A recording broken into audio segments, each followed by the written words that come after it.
we'll find out. And once the screen sweep clears, you'll have a surprise. Oh, we got a surprise today. I got a surprise for you. I know. What a good surprise. It's not often I get gifts. Yeah, I appreciate it. It's like I was gonna be like, "What are you doing next Wednesday night? You want to get together? We'll watch the challenge. I'm wearing challenge shirts." Is that weird? We do that? Yeah, all right. That's what friends do, man. That's right. Yeah, it's true. Yes. Yeah. Welcome on the podcast. Good morning, Lindsay. And then here, I'm gonna fix this.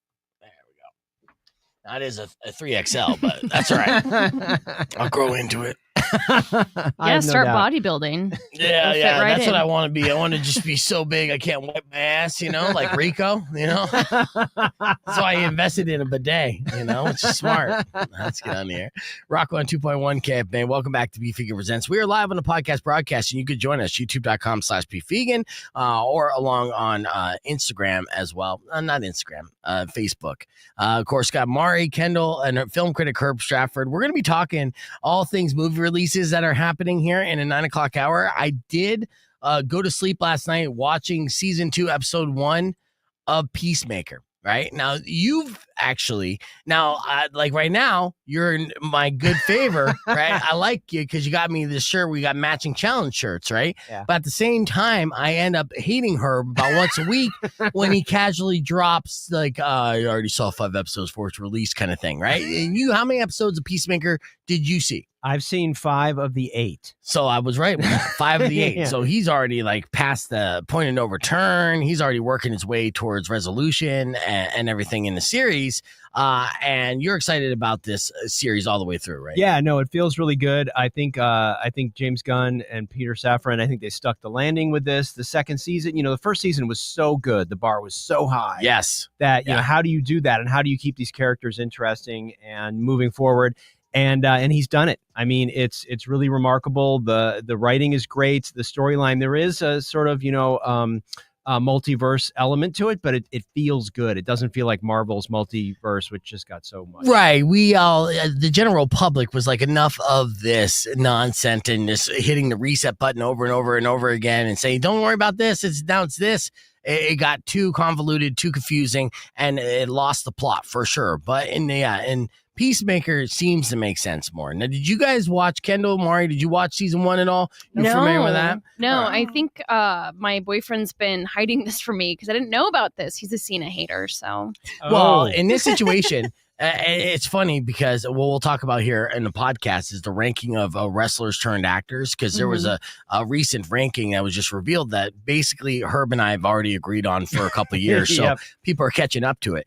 But this is beyond just John Cena, the wrestler. This is James Gunn's DCU. Right. And with James Gunn's DCU, what you'll find in season 2, episode 1, and this is not a spoiler, but you're going to see returning characters that you might have saw in Superman, as this continues to be his universe that he's building on, starting with Suicide Squad and starting with Peacemaker series 1, that you finally starting to see get kind of fleshed out. And I'm excited where this, universe is going and growing. And does it continue to build on the fun there? It does. And what's nice is, it's really smart. You know what I mean? It's not just him being a goofball, because he is a goofball. You know what I mean? He's like, "I'll kill whoever I have to for peace." I mean, his whole MO is that. So to get it so you actually feel some sort of sweetness towards him and you're like, "Oh, he's really suffering," or you know what I mean? There's some nice development here. And there's more Eagley, and I'm all about Eagley. Yeah, so Eagley becomes a main character Yes. here, right? Yes. Okay, yeah, that's good too. Eagley is his sidekick, you guys. It's his bald eagle sidekick. Like an actual eagle? Yes. An Yes. eagle. Named Eagley. It's And the then, most creative name ever. And honestly, the new dance sequence at the beginning is fun too. We'll show that on the podcast broadcast stream, because James Gunn just shared that on Twitter as well in its entirety, and then maybe that will kind of get you on board. Let me ask you this question before we go to break, and we'll continue. Did they Orange is the New Black us? Meaning, Orange is the New Black was infamous for starting off a season with like lesbian shower scenes, and then you didn't see any like lesbian shower scenes scenes for the rest of the season. No spoiler again, or spoiler. There is an orgy scene in episode 1 of Peacemaker. Oh. A lot of nudity. Yeah, there is. Yeah, lots of boobs and balls. Yeah. Okay. Is boobs and balls a reoccurring theme in season 2, or did they Orange is the New Black Us? They Orange the New Black Us so far. So far, at least. Like, again, I've only seen 5 out of 8, but yes, that was that was a Fingers crossed. Episode 8, they bring back boobs and balls. It was a lot. You're right. It was. It was It a was lot. full frontal nudity on men and women. It was a lot. For a long, I like that. in slow motion for a long time. I knew you would I like like it. the equal nudity. Yes. You Yes. know? I like Yes. that it's not just the boobs. I like the balls are there. It was full blown representation of all body types too. Yes, All right, it we're was. keeping the conversation moving on the podcast broadcast. Some more with film critic Herb Stratford right after this. It's Rock 102.1 KFMA. Clear. All right. And so, and I should have recorded that too, but that's okay. Let's pull up here, and good morning, everybody on the stream, as I will be willing to not monetize this podcast and get flagged in several countries just to play the show open for season 2 of Peacemaker. Which, if you didn't know, season 1, which is a weird nostalgia for me too, because there was one of those shows that I anxiously looked forward to on Thursday mornings when I would get off of work. I was producing the Frank show at that time, coming home to my house that I had on Campbell, which was a nice house, and seeing it. And it's, it was in the fall too. So I remember the weather and everything else, and being able to turn it on and just enjoy watching that show. It's something I look forward to each and every week, help me get my weeks go by quicker, especially since I wasn't in professionally a good place. I wasn't necessarily happy. So it was a point of happiness that I look forward to each and every week. And then watching it kind of remembered me of that time. I'm like, oh, fuck that, man. Wait, so this is like, when was this first season out? Back in like 2021? Yeah. It was 2022, yeah. it looks like. Wow. Yeah. That took a while. Now, I have a silly question. Like, to compare it to like The Boys, is it like, does it give a little bit of that kind of Yes, vibe? but better comedy, not Okay. as gory. Yeah, Okay. I mean, the Boys is more. I think that's exactly right. Peacemaker is a comedy where The Boys is a dark drama, Yeah. right? Interesting. Because The Boys is dark, right? Well, I Super think comedy though, still dark comedy. It I'd is, say. it is, but this is more laugh out loud. How Okay. absurd! It's absurd comedy where that's like, what's his name, Homelander. I mean, Yeah, he's yeah. terrifying. Yes. Absolutely. I mean, he's a sociopath. So yeah. Yeah. Mhm. All right. Okay. So here we go. This is the famous, and with James Gunn and Peacemaker, they said for season 1 they had this type of show opening credits, about 2 minutes long, super entertaining, and they ran it back. They did it again, but with a different song, different dance routine, and it just kind of showcases the cast and the fun that this show. Check it out.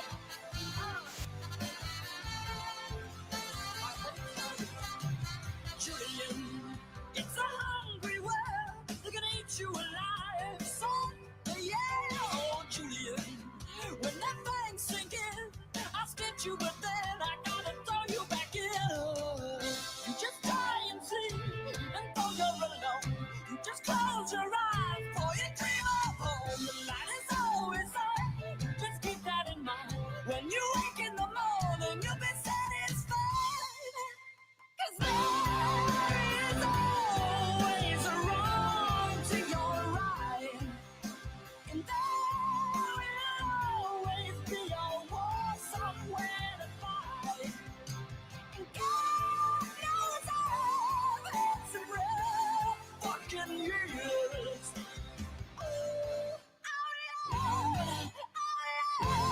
Keep on keeping on.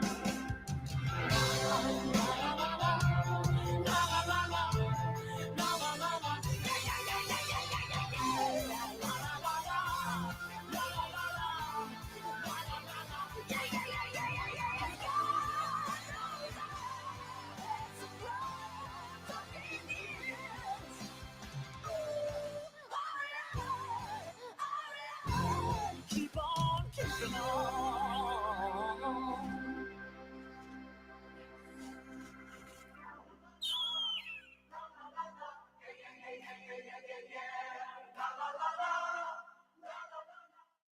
Okay. Let her think it's All real. right. So That was a real eagle. All right. So real. Yeah, do you like that? It's like, so what you didn't hear is that Mari's like, look at that real eagle. It's like, oh, it's CGI. Kendall and her are debating it right now. It's so cute. So yes, that was the show open for Peacemaker season 2. Super fun. So you kind of get an idea of it, and it is again just a fun superhero genre, but it's comedy first and foremost, a little adult and good stories. And like James Gunn, just an excellent storyteller. And again, well, for hipster clout, you know, we called this what Warner Brothers and DCU needed to do was to employ this man and put him in charge. I said this, you could run it back on our podcast. And they did. And it seems like it's corrected course. And now we got ourselves a good old fashioned battle royale between Marvel and DC. And if you look at the first heavyweight matchup, it was Superman versus Fantastic Four, and DC won that round. Oh, really? Agreed. Yeah, then not only through critics' choice, the critical score, but also just box office take. You know, they made more money at the box office and was more critically well received than Fantastic Four and Pedro Pascal, which you know that Marvel was really looking at this as they need this dub to kind of turn the course of where their IP has been going, because the stock value in Marvel has been drastically dropping over the years. And I think, honestly, Fantastic Four didn't crap the bed, but it didn't deliver as good. Like, you know, coming out of an underwhelming Thunderbolts, they really needed another a home run. And you know, really, I think, honestly, they're going to get it with Avengers Doomsday, but I don't know if they're going to get it before then. Right. You know, and that's just because they're relying on old characters and you know, stunt casting, you know, to get us back in seats, and I'm there for it. You know. Yeah, Doomsday should be good, even though again this was not even the game plan that they set out 10 years ago when they revealed it was supposed to be Kang, you know, but then Jonathan Majors got in that legal dispute, which turned out to, you know, all be settled, and actually those charges dropped, so he was falsely accused to a certain extent, and his entire career and trajectory got screwed over because of it as well. So it's messed. The thing was messed up.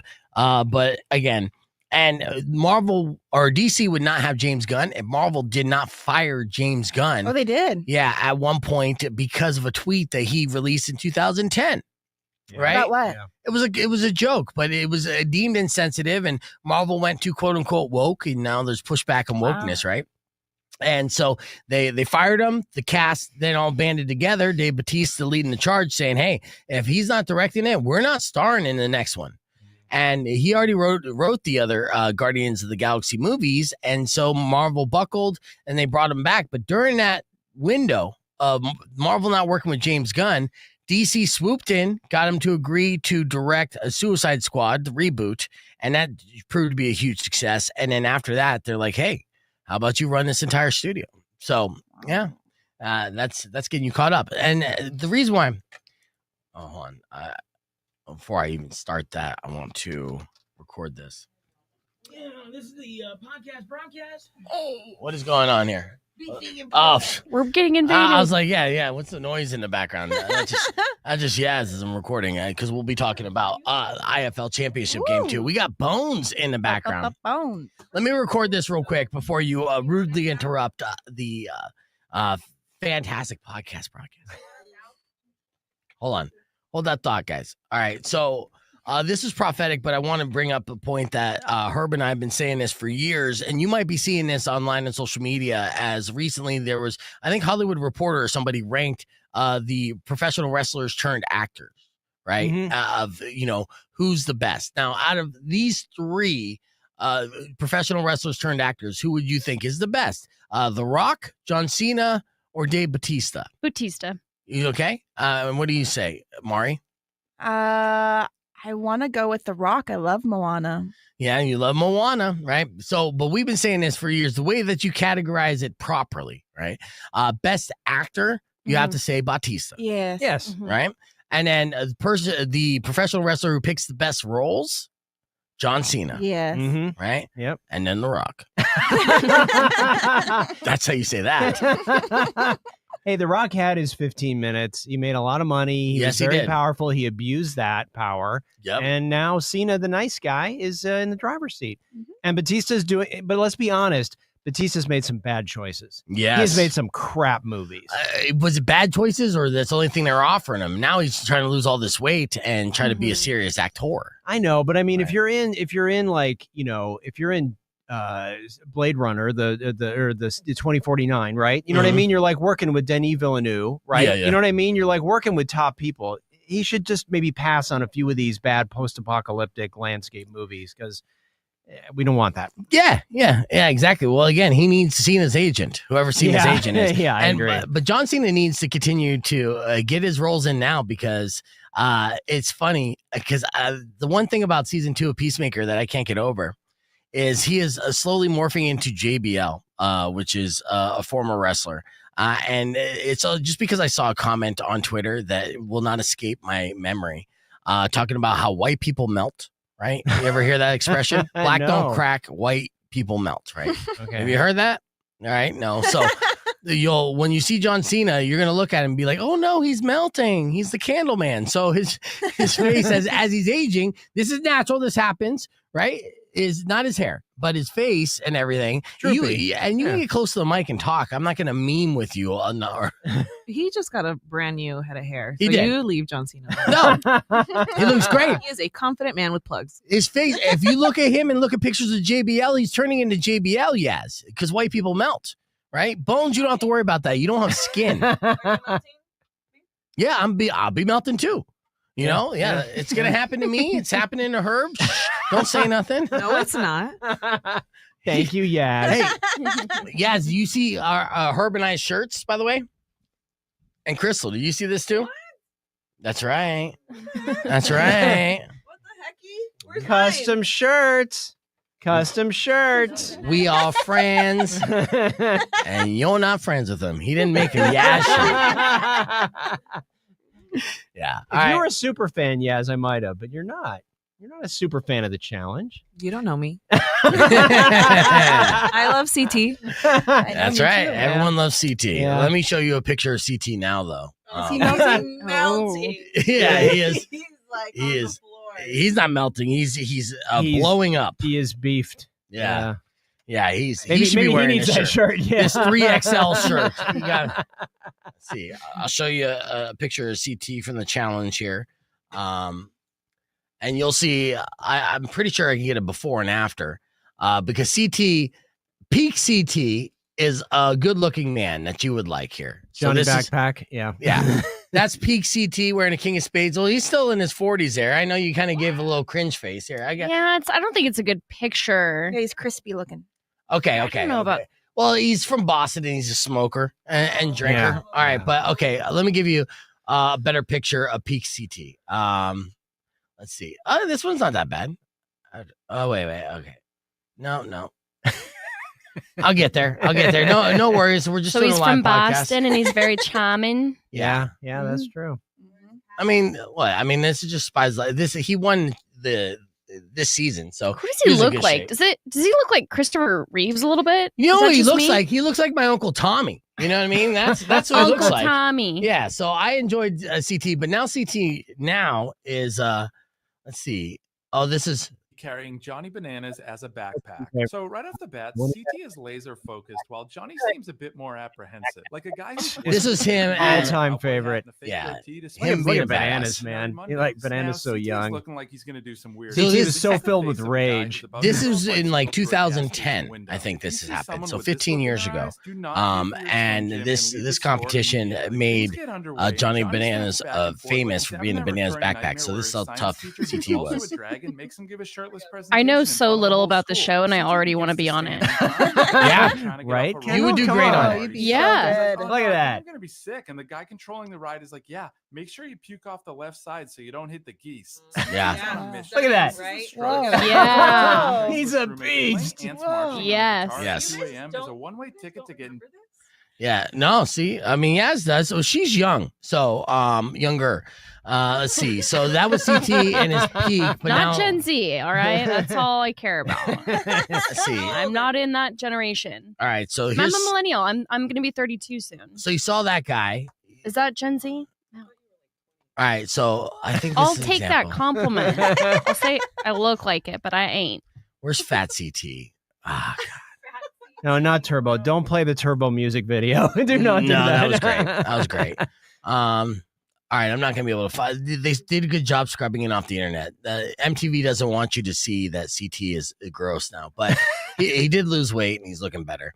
All right, here's what we got to do. Let's squeeze in IFL talk here in 35 seconds. Let's talk all things IFL and give away a pair of tickets for that, and then we'll continue our segments and our reviews here. So, Mari, go ahead and switch out, and then we'll get Crystal and Yas in studio with Bones. Yeah. Back in the seat. I'm so sorry for what AI did to you, Crystal. I know that was actually kind of terrible. That was brutal. Yeah. Did you see what I'm talking about? I think I did. Yeah. It was pretty drastic of a recreation. And then, or maybe it's what I look like in another universe, guys. No. You're bangable in every universe, Crystal. So I don't know what that was. Rock 102.1 Camp, man. Welcome back to Beef Figure Presents. Joining us back in studio, we got Crystal and Yas Money and Bones from the Tucson Sugar Skulls, all here in the building because obviously we got ourselves a national championship game happening at the Tucson Arena tomorrow. And so basically we need a rundown of what to expect for the festivities. Give me another one of those footballs. Bones, throw me that football. Oh, I don't. Why can't? Are you gonna catch it? Yeah, I'm gonna catch it. Look at me. I'm a man. I'm wearing a challenge shirt. I can catch Your eyes things. on the ball. Yeah, Here we go, ready? Bones. Oh, Give God. it to him, Can you Bones. throw it? Bones is blind to the Ladies back. and gentlemen, I'm Bones right is about here, to throw the ball to be Bones. vegan. We don't know if he's going to be able to Follow catch the sound. ball. Throw it like a There we go. All right. Come on, Okay. yeah. Beef knows how to catch balls. Made his That's all I'm way. going to say. That's right. Hey, he got you on that one. with my hand. Take your shirt back. Yeah, I'm taking shirt back. It's Mike's up. But okay, so Let me obviously, give you the rundown. Okay, All right, yes, please. So tomorrow, let me first say, everything is indoors. So get your butt inside some air conditioning, see some entertainment. The tailgate kicks off at 4:15. It is a free tailgate. Anybody, even without a ticket to the game, can come to this tailgate. There's going to be live mariachi and folklorico performances from Sunnyside High School. We're going to have all of the different radio stations out there. Beef has been challenged to sing one of his songs. Let's see if he follows through with it. I already forgot about that challenge. I'll be honest with you. See, Good. yeah, right. Everybody's like, woo! And so that goes until 6:15. We'll make the big push into the arena. Doors open at 6:30 for fans. Game kicks off at 7:30. And I'm gonna give Yas her flowers. This game is a Yas creation, and so no, that could go two ways. Too much. She's putting way too much pressure. No, I know, lot of because if it sucks, sleepless it's going night- on it you. Won't suck. I promise you, this game is gonna be a good time. So I got to give All credit right. to her though. Tailgate was my baby. Game is her baby. Okay. Yeah. Well, the tailgate. So, what can people expect as far as all the festivities? Because we want people to come out early. Obviously, we're broadcasting live 4 to 6, and it's indoors. Yes, so, there's going to be beverages and beer interactive garden. fun. Beer Yes. garden, right? And Inflatables. People can come and bring the kids. We're gonna have jumpy houses. Kids can come out and play in some of the games that we'll have. Arizona Bowl is gonna have a cool Snoop Dogg game that we're gonna play. what about food? Tailgating is all about the food, too, right? This is what I love. So not only are they going to have like your fanfare typical menu, but they're also bringing some Tucson specialty cuisines That's to what I'm the talking tailgate. about. So come out and enjoy some of those too. After party, is that $5 the beers. Monica? Oh yeah, $5 beers Oh, $5 beers. for the game Nice. too. And there's a family 4-pack, so you can get 4 hot dogs, 4 drinks, 4 popcorn for $40. Oh, This is you can't during the beat game. that. That's Yeah. what we're saying. We're trying to make this as fun and affordable for everybody. So Yeah, and this is a game that's going to be nationally televised on CBS Sports. You know, the IFL has been around here for over 20 years, and our Arizona Rattlers have been a dynasty in this league, and unfortunately, they got screwed out of making the appearance down here in Tucson. But it's going to be Green Bay versus Vegas, and it's all on the line. This is Yes. the big one, right? I know those People are can beautiful. actually Get those game balls. Oh yeah, and the football that I'm holding that you can see on YouTube.com/pvegan, which is awesome. If you ever been to an indoor football game, you know that if those balls go into the stand, those are your balls. Yes. You got them. Yes. Grab them. You know, like Catch all the catch balls 'em. you can. Yes. So whether it's a deflected pass, it's a punt gone left, or whatever the case may be, whenever the ball hits the crowd, that is your souvenir. That's the joke we say, Beef. You're either going to catch a player or a ball. Throw the Yeah. player back, you can keep the ball. Yeah, I love it. So yeah, I mean, just like when I was a kid growing up, going to like spring training games. Yes. Every kid loves going to baseball games just so they could try to catch a foul ball. But the odds of you getting a football a lot greater than catching a foul ball. And, it's a bigger keepsake, too. It's all branded Shout and out stuff. to the after party, too, Beef. We want you at that one. That's Yeah, at the Monica. I'm planning on it. I'm looking forward to having plans on Saturday and being social and having a good time. And so, yeah, we get to see the Super Bowl of indoor football right here in our own backyard. So don't miss out on this. Don't sleep on it and say, oh, I would have, could have, should have, because it's cheap and there's no excuses not to go out and enjoy yourself and represent Tucson on a national stage while checking out elite football action. So join us for the tailgate. Get your tickets right now. Where? IFLnationalchampionship.com. If you're already in Tucson, you can go up to the box office and get your tickets there, too. That's right. Or we could just give them out right now. Bones, throw up a number for me. So I could say, if you want to go to this game for free, caller number, let's see, I'll do some math. Caller number 8. Okay. He said 18? He said 8. Okay. Caller number 8, 600 KFMA, 605-362. Bones wants you to go for free. So if you're caller number 8 right now, you're going to receive those tickets and you'll be able to join us tomorrow night at the Tucson Arena for the IFL Championship game. Call now. Good luck. We'll at the reset be back with more right after this on Rock 102.1 KFMA. Nice. Excellent job, guys. You talk so fast. Was I talking too fast? No, they're good. I think I understood it. Yeah, there was no fumbles there. Yeah. Well, Good I don't reference. I don't want to talk. I like it. Yeah, I know. But I don't want to talk too fast because then it gets, no information gets across. Right. Always my goal. True story. All right, let's see who's our winner. Rock 102.1, who's this? It's Mike. Mike, you're caller number 8, dude. You got those tickets. Awesome. Hell yeah. Yeah. All right, let's get ready to tailgate and check out some championship football, all right? Sounds good. All right, cool. All right, so for everyone else watching the stream, I'm going to get Mike's information, but earlier this morning, Kendall and I did this. In case you missed it, it went like this. This and this. It was like a disgusting accident that happened here in the studio. Some sort of a theory that I want to flesh out because I do feel like we're constantly evolving as a species, right? Mm-hmm. Yeah. Now Kendall just farted in the studio, which is disgusting, and it kind of just ruined my vision or my perception of hot chicks everywhere. Yeah, let me just preface with it wasn't super intentional. Right. Like my it just body leaked out. That's just great. felt the need.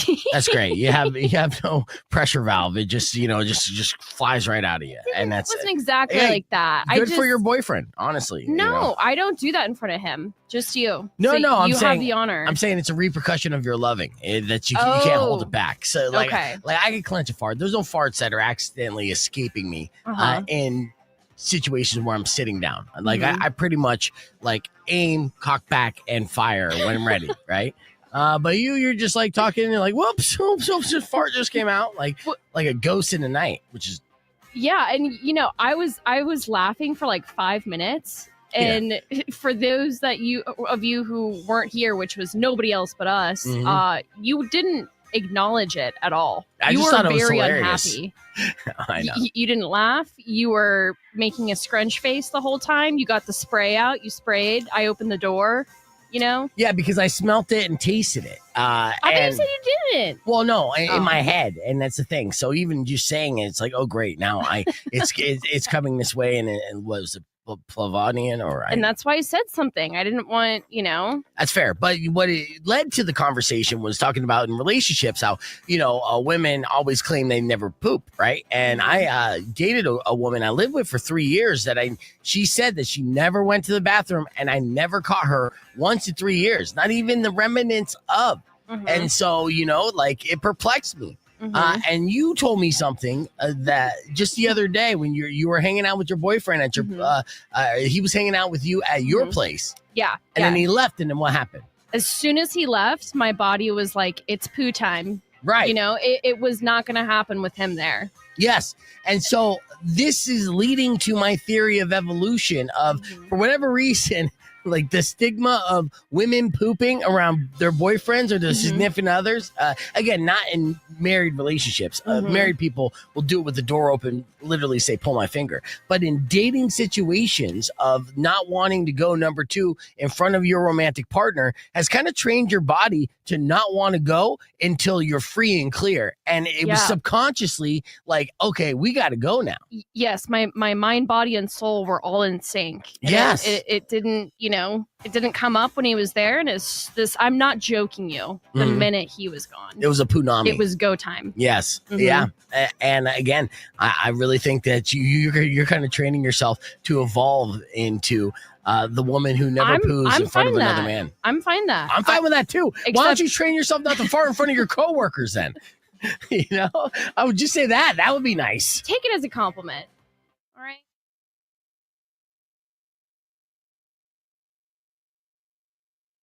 Throughout the world, right? So that's a generation. But I'm in my 30s, so it's early 30s. You barely crossed the finish line. Do you TikTok? Are you a TikToker?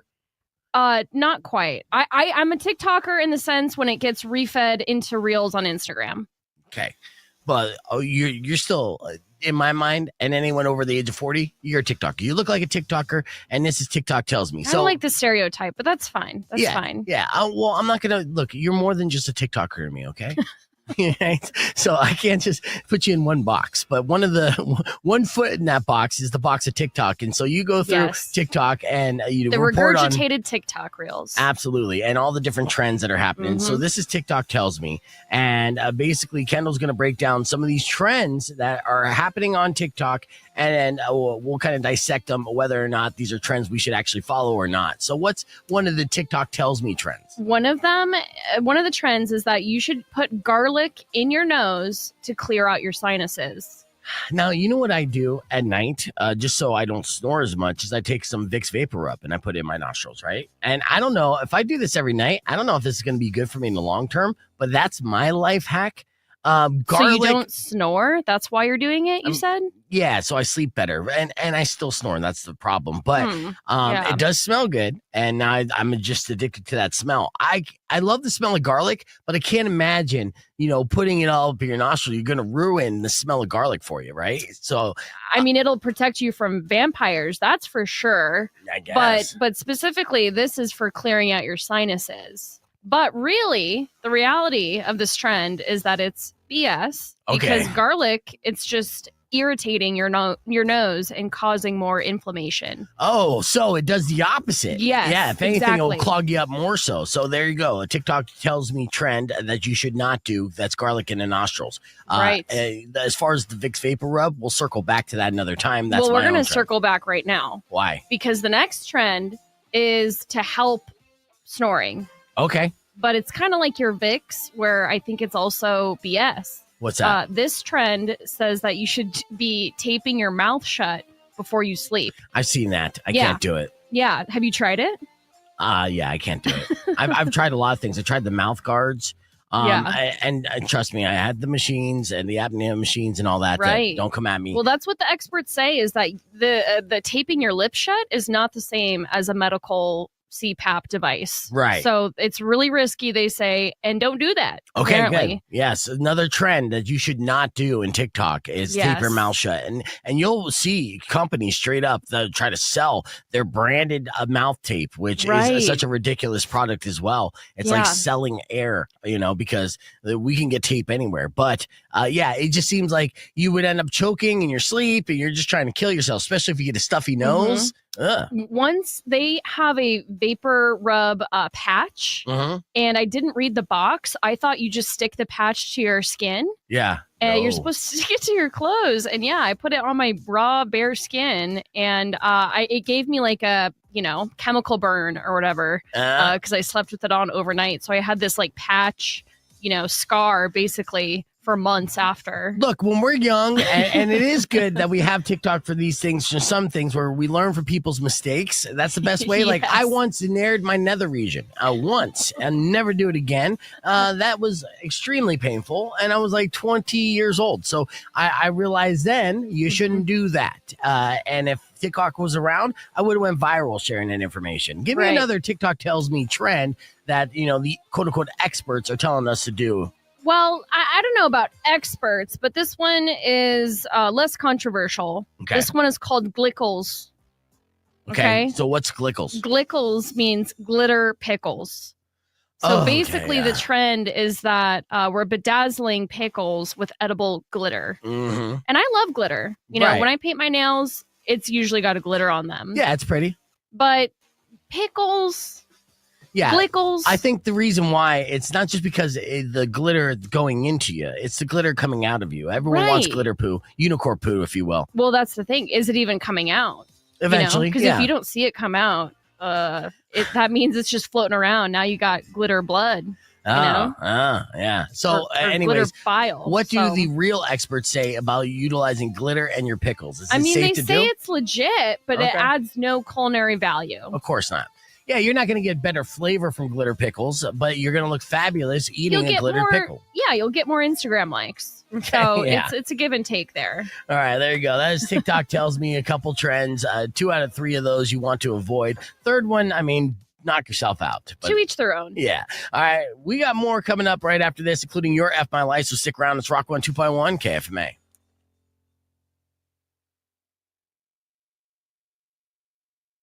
Winded. Yeah. All right, we are back here on the podcast broadcast. 30 seconds before we get on the air and did another switch of our apparel here. So we got lots of costume changes today on the podcast broadcast. But yeah, this is the championship football game here. Let's see, Kendall, the lovely Miss Kendall, model it. What's it look like there? There you go. There you go. Right. And you guys are still in your same stuff. Okay, that's cool. All right, we're gonna get on doing the. it. Yeah, I thought we're all psych. He's like, I spent $25 on a challenge shirt. I'm not changing out. Rock 2.1 KFMA. Welcome back to Be Figure Presents. All right, it's of course Friday. That means there's going to be a bunch of new movies that are going to drop into theaters this week. And here to give us a rundown on what movies maybe check out or avoid is our film critic Herb Stratford. So Herb, let's talk about this first movie, Eden. Who stars in Eden and what's this all about? It's a ridiculous cast. I mean, I got to tell you, Jude Law, okay, Vanessa Kirby, Ana de Armas, Daniel Brühl, and Sydney Sweeney. Sydney Sweeney, like 2 weeks in a row, she's been in a movie. She's the Pedro Pascal of the summer. She is. So this is this is directed by Ron Howard, and Ron can be Apollo 13 or he can be not so great. Right. This is somewhere in between. What's so interesting about this is it's a true story, okay? It's a story of after World War I, this couple played by Vanessa Kirby and Jude Law, they decide they're sick of society, they're sick of the way the world has gone, so they move to this sort of deserted island and set up sort of their own thing. Well, all of a sudden, they've been there a little while. All of a sudden, Sydney Sweeney and Daniel Brühl show up, and they're like, "Oh, we want to be like you," and they're like, "Go away." Right. Okay. And so then Ana de Armas shows up, the future Mrs. Tom Cruise. Yeah. And can we take a note real quick of like they cast like every bonerific actress on my I list, know, right? You're talking Sydney Sweeney and Ana de Armas. I know. Like, you expect me to go see this in theaters and keep my pants on the entire time? Well, I'll Pee Wee Herman the hell out of Roadhouse. Sorry. Please don't. So and then Ana de Armas shows up and she has these hunky guys with her and then she pitches a tent, metaphor included, right next to Jude Law's place, and she's just banging all day long just to annoy the hell out of him. She's going to build a hotel there, which never actually materializes. So it's sort of a character study. It's a dark sort of melodrama about human nature. Even when you go away from society, your people are still there, right? Mm-hmm. People are still awful. And to me, though, the most fascinating part of the movie was at the end, during the credits, they have black and white actual footage of the real people on the island. Oh, so this is 100% true. Yeah. So after you've seen the movie, then you're like, oh, holy moly, that's their actual house. And he did a good job making it look like that. So it's only 55% on Rotten Tomatoes. And I think it's just because it's a little dark. It's a little weird. It's got a killer cast, but it's like, how do you market this story? Because it's not a happy story. There's death involved. I mean, there's a lot of things. It is interesting. Yeah. And I mean, you can't ask for a better cast, right? No. It looks Sounds like. and looks really good. Yeah, I mean it's definitely intense, but it's just like it's a weird thing, and like everybody knows this. August is the dumping ground, right? That's where you put movies that you don't know what to do with. They weren't blockbusters blockbuster summer movies. They're not awards bait. So what do? You drop them in August. And that's why we get some of these weird movies. But I will say Relay, which we're also going to talk about, that's one of the best movies I've seen all year, and that opens this weekend. Okay, so you might want to avoid Eden then, even though it's going to be appealing just based off all the familiar names that you know. And there's some nudity for you, babe. Yeah, no, I'm trying to get a screenshot. It looks like there was a menage with Ana de Armas, which I don't know. I mean, I've already seen Ana de Armas in all the sexy scenes. Yeah, I seen her play Marilyn Monroe. So, with that, true. we're kind of filled up on that. But still, it caught my attention. I was like, I got to screenshot that. So, but Eden, okay. So they didn't know where to put it. It's not awards bait. It's not necessarily a blockbuster. It's a dark story, but it's based off a true story. Mm-hmm. It might be something you want to wait until it comes out on streaming services here. It looks like in maybe like 3 weeks. So the movie that you think is the movie of the summer, Relay. It's amazing. I got to tell you. So you guys know what a relay service is? Have you ever heard of that? No. So a relay service is when you are unable to hear or speak. You can do, they do like these operator assisted calls, right? And so somebody's sitting there typing, right? And then there's an intermediary sort of doing the back and forth. Oh. So that's sort of the central theme of this is Riz Ahmed plays a guy who's a fixer. He helps people who are whistleblowers sort of get out and to get protected from corporate malfeasance, right? Corporate goons that are trying to beat you up because you found something they shouldn't be doing, right? Yeah. So basically, so Lily James plays a woman who is a whistleblower, and she uses him as her he's going to help her get through this process. She's like, look, I just want to give the documents back. I'm not asking you for money. I just want out. I want you to stop harassing me. And so she engages Riz Ahmed. So he uses the relay system. And the great thing about the relay system is you never hear the voice. You're not talking to anybody. There's no way to access this stuff. It's protected. So that's the cops can't come in and eavesdrop. There's no transcripts. So it's a perfect way to commit a criminal enterprise, to be honest with you. And they don't know if you're disabled and you need the service. So it's very interesting that this is the plot device. But to me, this is like a sort of 90s adult thriller. Like, I don't know if you guys remember Kevin Costner in No Way Out. Yeah. It's sort of a film where there's all these characters. You don't know what's going on. There's going to be some twists. It's there's a little bit of action, but it's not just everything blowing up. It's just a very mature, great story. It's only at 78%. I'd give it a 90 on Rotten Tomatoes, to be honest with you. Really? It's really, really good. I mean, it's a phenomenal film. I don't know what it's doing being released in August, but I loved it. All right, with that, speaking of phenomenal, because Kendall's going to go watch Weapons this weekend with her dad. Mm-hmm. Would you say that this movie's better than Weapons, or is Weapons the best movie of the summer? No, I think this is, here's the thing. Weapons is a very genre film. Yeah. Right. This is just a straight drama. So it's different, and I don't even know if Weapons is going to be the best horror movie this year, to be honest with you. I mean, it certainly got one of the biggest twists. But I mean, there's still some things coming. I got to tell you, there's some good stuff coming. Oh, this guy, my hipster friend, seeing all the things that we haven't got to see yet. Yeah. All right, this is why I don't like him. All right, but it's film critic Herb Stratford, everyone. We have more with Herb that we're going to be talking about. Then on the podcast broadcast stream, we're going to do a couple fun things. We're going to do another round of Ask a Conspiracist, and we're going to have my good friend D-Rock pop on for a round of East Side, West Side. All that more, including the Ozempic for vagina. So you can join us, youtube.com/bevegan. More reviews with Herb coming up after music from System of a Down on Rock 102.1 KFMA. That's a lot of teases, huh? Yeah. Yeah. It's not exactly Ozempic for vagina. So Okay. That was a little misleading. Okay. Well, I don't mind to mislead. You know me. I aim to mislead. Yes. That's why I have you New here. slogan. Yeah, to correct to me. fact check Yeah. you. So Yeah. when I say, let's talk about Ozempic for vaginas, what I mean is it's not Ozempic for vaginas at all. Right. Okay, what is it? It's the It's side, the side effect. effect of Ozempic, like how it has many side effects. But There's been Ozempic penis. They talked about this. are we getting into it now? Yeah, let's talk about it right now. Okay. So from what I also understood is it's not necessarily just a side effect of Ozempic. It's a side effect of dramatic, rapid weight loss. Okay. So no matter what, this can be a side effect. Now, there has been guy side effects, right? And Mm-hmm. the Ozempic penis is one of two things. One, they say, hey, it's getting bigger, right? Because you're losing weight. The more weight you lose, the bigger it appears, right? What? I have not heard that. Yeah, every 25 pounds adds another half inch. That's legit, Okay. right? That's science. Yeah. Now, the other side effect, unfortunately, is now that you got this bigger penis, you don't have the desire to use it. So it's been messing with men's libido sorts. So, it's either you're fat and horny or you're skinny and just don't want a bone. And so, that's kind of like it's making a deal with the devil, right? Right. Yeah. Be careful what you wish for. So what's the side effect for vaginas? So and Ozempic? for women, what's happening is a loss of estrogen. Okay. And that is resulting in some to have increased dryness, wrinkling of the skin, labial thinning, loss of fullness down there. Yep. That's what I knew. Aging of the vulva. Yes. Okay. Vagina is what they call it. And yeah, it's a thing. But there are ways to work around it and stuff. Sorry. Oh man. No, I'm just kidding. Spit is not lube, okay? I know. So don't Number leave. one rule. Just a joke. You're like Hawk-Tuah. Yeah. Spit on that thing.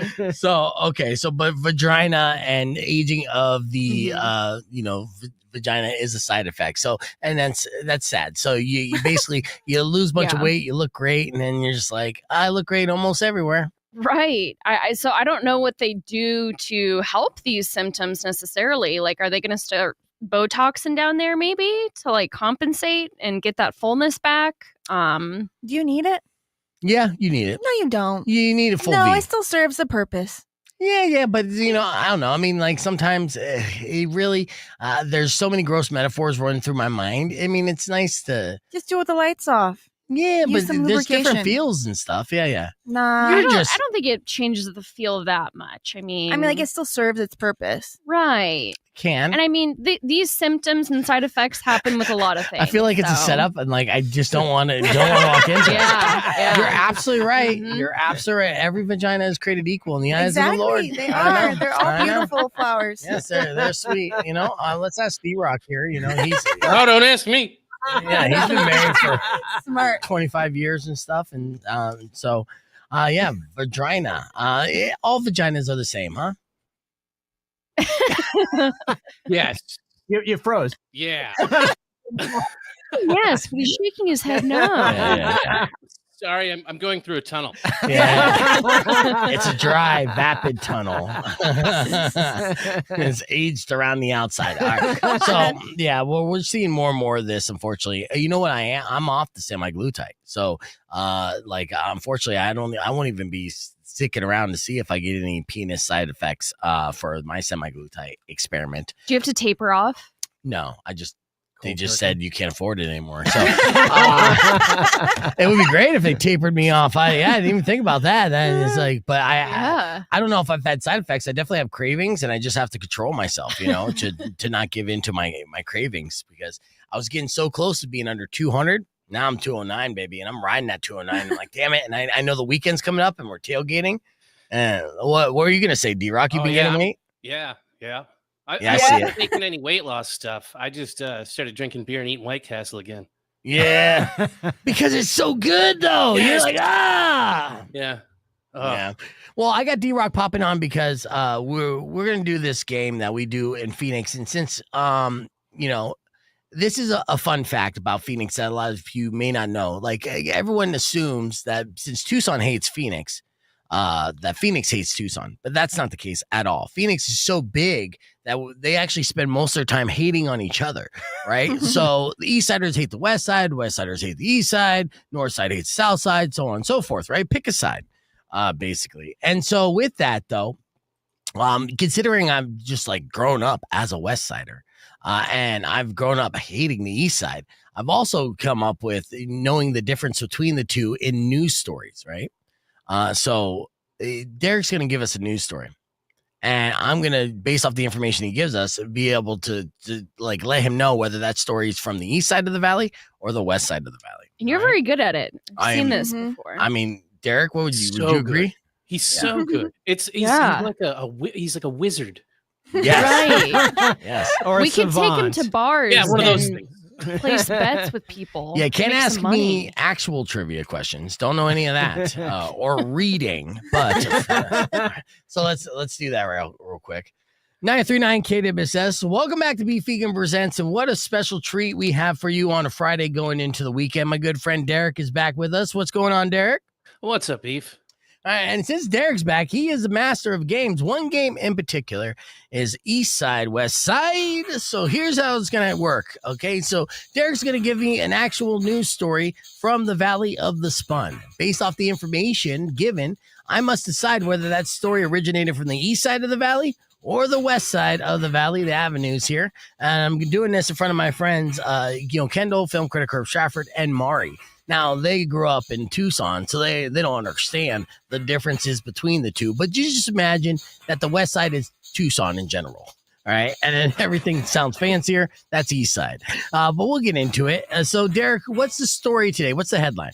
Well, police arrested 2 teens in connection with a group assault in the parking lot of an In-N-Out burger. All right. Teens, a group assaulting someone in an In-N-Out parking lot. Okay. Around 11:30 on July 5th, the officers responded to a fight among girls in a business parking lot. Girls. And according to police, a group of teenagers were hanging out in the parking lot, just kind of doing what you do just before midnight. And an instigator walked up. A 15-year-old girl wasn't there for milkshake and fries. She's there to start some beef. Mm-hmm. And instead of asking questions, she just started swinging. Made contact with one, and the other 2 just jumped her. Yeah. Woo. Yeah. Strength in numbers. Oh, yeah. That's, it turned into a full-on parking lot brawl, and within 15 seconds, the 15-year-old girl was on the ground. The other 2 were unloading on her, hair pulling, the whole ordeal. And the rest of the teenagers that were there, jumped in to help by pulling out their phones and putting it on the internet. Yeah. World star for sure. World star. This is an interesting case here because, normally I grew up hanging out in fast food parking lots and getting into these brawls. It's very reminiscent of my youth. It was McDonald's for us. It was before In-N-Out became a thing. All right. So I've been in this scenario time and time again. Right. And you would think, okay, right off the bat, that's going to be a West Side trait. But don't forget the Gilbert Goons and the suburbs that they have going on the east side. Are very similar to the suburbs of the west side now. And really, they have one thing in common. When you build up so much, you have nothing but strip malls, you literally have nothing to do but to just beat each other up. Right? So, yeah, true. And that situation is very tough. I do know that the first In-N-Out in Arizona was on the west side. It took a while for east sides to get In-N-Outs, right? Dude, I love your analysis on this. You're like a Phoenix Rain Man. Trying to. But this has got to be one of the toughest ones to date, because, a teenager's getting into little group scraps is not just privy to a West Side trade anymore because these East Siders are getting tougher as we speak. Back in the day, it took one West Sider could beat up like 7 East Siders all at the same time. It was not even comparable. Sorry, D. I know you're from the East Side. Okay, we're getting tougher. Yeah. You're getting there. Again, that's with the lack of activities for youths. Yeah. Okay. So since it was, so tough too, because In-N-Outs are everywhere, and now they're hanging out in In-N-Out, and it's open late. But I'm still leaning since it is so nostalgic for me, right? This is basically like like listening to Limp Bizkit driving down the highway. Like I'm back in that place. Rolling. Yeah, back in that place of my youth. And it's reminiscent. How many girls in total, and were any of them arrested? There was 2 arrested. And there was 2 arrested because they arrested the 15-year-old girl initially because she was still there. And because there was 2 videos, one showed the 2 girls beating the 15-year-old, and that was it. And then another video surfaced of the 15-year-old starting it by just swinging on the 2. So everybody got arrested. Nice. Well, okay. in the fight. If it helps, there were 7 different beatdowns in the parking lot of this particular fast food In-N-Out burger joint. Yeah, it does help. In the last couple of years. Oh, yeah, it keeps happening. It's a recurrent thing. Yeah. This In-N-Out, I think, is like on 83rd Avenue. So I with the arrests, the arrests make me feel like that this was a West Side thing. I feel like if it was an East Side thing and the girls are kind of like more preppy and stuff, the police would give them a warning and let them go. Even though they are trying to crack down, they don't want the Gilbert Goons to continue to go out of control. And it could be literally anywhere in Arizona. Kids these days, they be doing little road races, and they scrap in fast food parking lots. This is what they do. But my final answer, in East Side, West Side, is the group in question have to be from the West Side. All right, what is the answer there, Derek? Well, I feel pretty happy with myself for stumping you on my first day back. Yes. This actually happened at the In-N-Out Burger from the Gilbert Goons. Damn Gilbert Goons! They've been West Siding too much, man. They got me confused. What's going on the East Side, West Side? Well, excellent job. And, good for you, Gilbert, being more trash than the West Side. You should be proud of that. All right, Rock 102.1 KFMA. Welcome back to Beef Vegan Presents. We are live on the podcast broadcast. I just wrapped up a round of East Side, West Side with my good friend Derek. Thank you, Derek, for that. And stumping me on that. I knew I should have said Gilbert, dude. I knew I should have said Gilbert. It had a G in it. Glendale, Gilbert, same. Well, let's run it back again soon, okay? Oh, yeah, for sure. All right, so that's Derek, everybody. Let's continue with what's happening. Now, we talked about streaming happening here at the beginning of the show. Now, everyone got upset at the news that Apple TV raised their price 30% without warning, right? And I said, it's going to get this way. It's going to continue to get out of control, especially when you talk about ESPN, Netflix, everything that involves UFC with Paramount. Paramount's going to get a lot more expensive. If you think, oh, what a great deal, I can see all these UFC fights for only $9.99 a month, sucker. It's going to be a lot more than that. You could add another $10 on that for sure by the end of next fiscal year. Mark my words. But there are things that are dropping on the streaming service that may make you want to kind of pony up some cash, right? So what's something that's dropping on one of our streaming services this week that we may want to stay home and watch? I got to tell you, it's the DEVO documentary. All right. Oh, yes. Got to whip it. All right. Yes, so this premiered at Sundance. I didn't get a chance to see it there, but I just saw it. It's on Netflix, and it's really interesting. And for those who just, have a passing knowledge of DEVO, like Whip It, or just, maybe Through Being Cool, or, maybe just one of the bigger songs. They're more than a one-hit wonder. Yes. They are like hipster gems, alternative icons. And if you go down the rabbit hole of DEVO, you realize how brilliant they are. Oh, yeah. And it's really much like the Talking Heads. They almost started as a performance art group, but found some popularity. And they were never really understood. They were, of course, an early MTV darling because they had all these great quirky videos, and there wasn't a lot of videos then. They had awesome hats, dude. Yeah, and the flower pot hats, yeah. And so this doc is really interesting because they go deep. They talk to the surviving members. 2 of them are dead, so they talk to the other 3, the Mother's Baugh and the Cantrell. So it's interesting to see the archival footage, to sort of understand them, to understand that their record label never got them. They never understood it. They never supported them. They kept saying, do another Whip It. And they're like, no, you don't understand. That's not. And then everybody, not understanding what Whip It was about. It wasn't about masturbation. So it's. Oh, it wasn't? No, it wasn't. What the hell was it about then? Watch the movie. Then what have I been whipping good? Is it whipping good though? Anyway, it's 85% on Rotten Tomatoes. The thing that sort of surprised me is, it premiered at Sundance, and then I never heard a peep about it. And then all of a sudden, like a week ago, it's like, oh, Netflix is releasing this. And I'm like, wait, what? Like, they didn't announce it. There was no press about it. So I wish there had been more push about it, but I'm happy to say it's out there. It's 85% on Rotten Tomatoes. And the fact, really, the interesting thing too is, this all came, they were students at Kent State in 1970, and they had friends that were shot at Kent State by the National Guardsmen.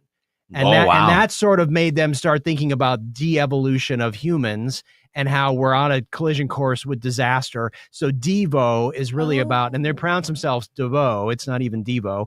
It's de-evolution. But we're so de-evolved, we're not even smart enough to know that. God, so, they've been clowning us this whole time. It's a very interesting documentary. And then, of course, Mark Mothersbaugh went on to do a lot of soundtracks. He did the music for Rugrats. I mean, he's done all these things. So they're great composers, just like Danny Elfman went on to do stuff from Oingo Boingo. So it's an interesting doc. Definitely worth checking out. And then, of course, Alien Earth is on Disney Plus, and it's so good. Yeah, you made noise on that, Kendall. Yeah, You've been watching Alien Earth? I want to say it popped up on my Hulu. Yeah, well, it's Hulu slash. FX? They're together. Yeah, Okay, it's Hulu, okay. FX, and Disney. Yeah. Okay. So you can find it. I think they just dropped the 3rd episode. Was just this week. There's going to be, I believe, 8 total. It's brilliant. It is. So Noah Hawley, who revisioned Fargo into the series that we all love, he is behind Alien Earth, and he's cracked the nut because some of the alien stuff has not been the greatest. Prometheus, some of the sort of misfires. This show captures everything so beautifully. The premise, of course, is that a ship that has been gathering the specimens of the worst creatures in the universe crash lands on Earth, and now they've got to figure out. So there's a xenomorph, but it's not just him. It's all these other creatures like the eyeball octopus and all these really creepy things. And they're trying to figure it out. And there's all these synthetic humans. And Timothy Olyphant plays this incredible synth. He's so great in it. I love this series. I hope we get more seasons. Yeah, and Rico's a massive fan of the Alien franchise, and he's been raving about this series. But I do feel like they have a missed opportunity here. They had the ultimate tagline that would have got everyone excited about this, and they just didn't see it. It was right there. It was like, Alien Earth. Now it's our problem. Boom. Just say aliens, they're on Earth now. Now it's our problem. Well, it's right there. It's actually right there. But it's actually a prequel. Okay, so it's been our problem the whole time.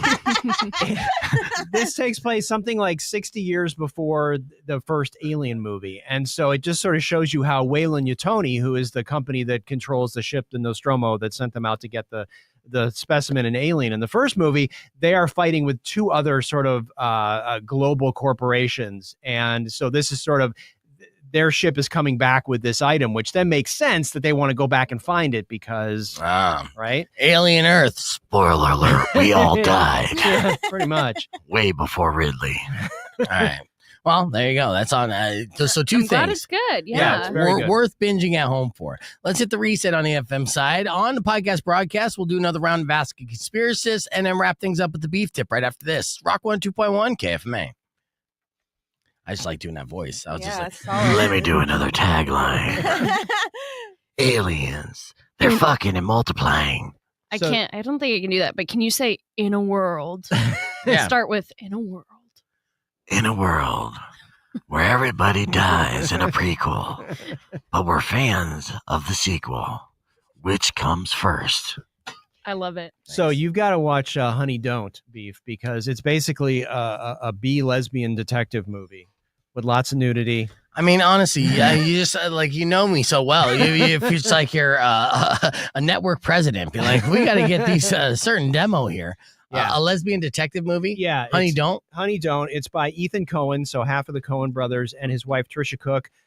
They did Drive-Away Dolls a couple years ago. This is sort of another lesbian movie where Margaret Qualley from The Substance is a private detective in Bakersfield, California. That's what she's been out promoting, huh? Yeah. Okay. And she is she of course she's a lesbian, and she at one point she gets hooked up with Aubrey Plaza, who is sort of a hardcore lesbian police officer.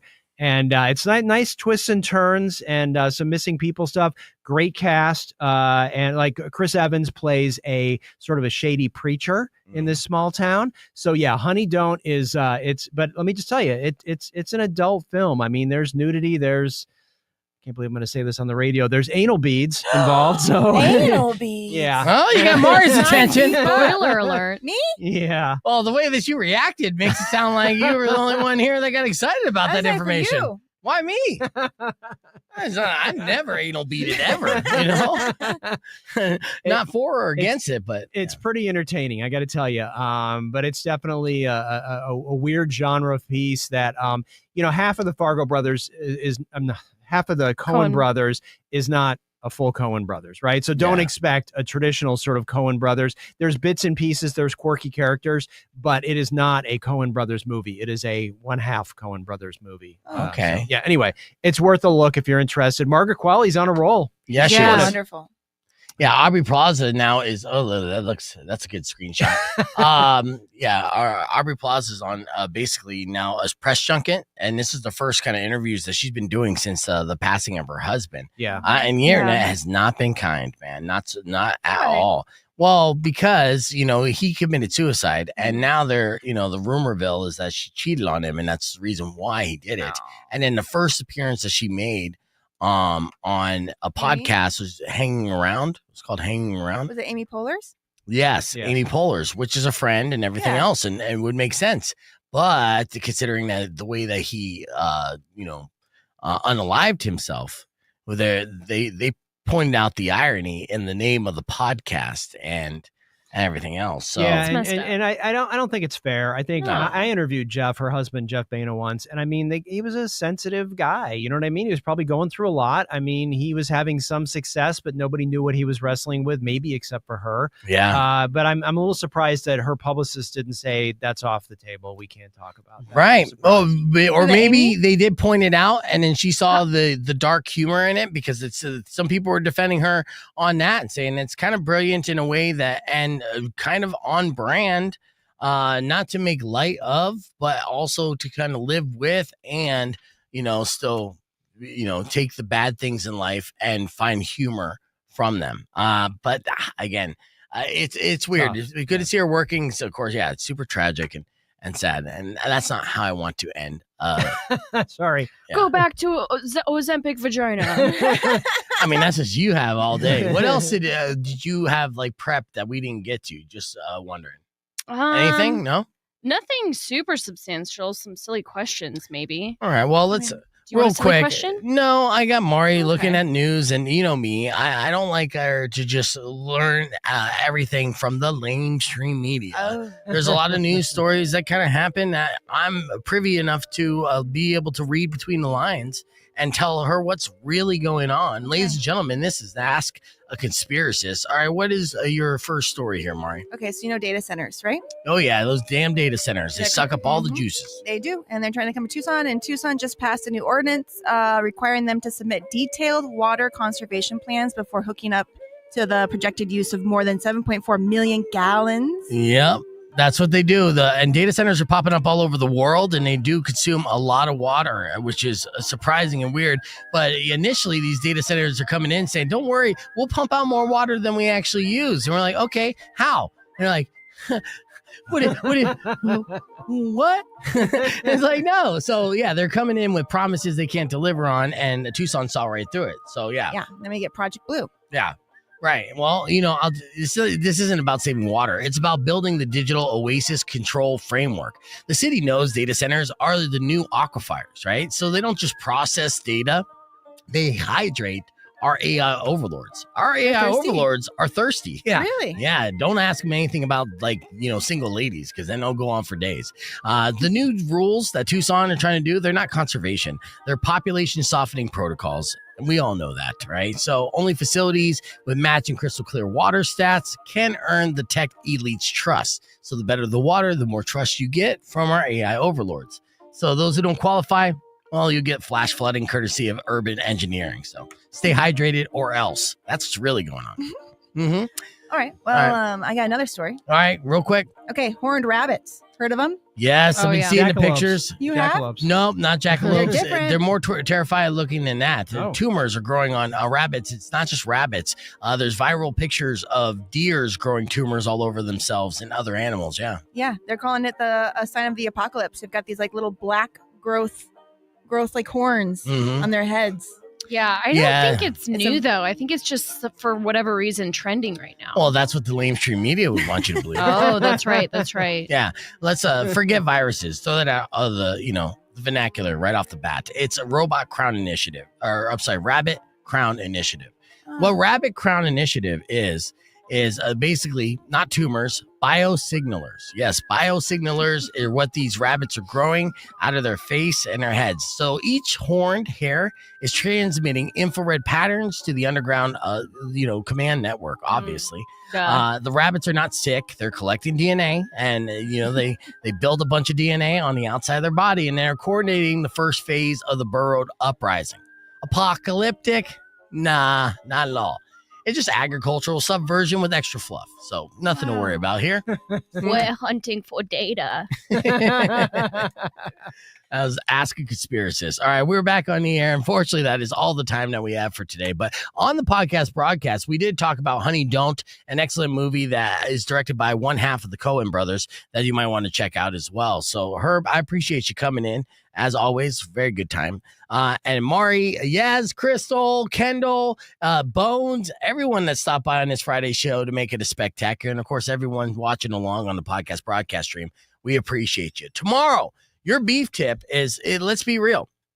If this IFL championship game flops and no one shows up, we're not getting it back. All right. It's important not only to the city, to the community. It's important for us for future events, whether it's large concerts, wink, wink, or anything else. It's important to show the people that make the decisions that if there's a big event that's being booked in this city, that this city will show out and have a great time. So I encourage you all to join us for the tailgate and then the championship game tomorrow night at the Tucson Arena. It's a low-dose show with no excuses. Food, beer, football, fast action, championship game, broadcast on CBS. I'll be out there broadcasting live from 4 to 6. And if you stop by, make sure you say hi. But that's all the time we have. Enjoy the rest of your weekend. Drive safe, ride safe, and rock local. Later.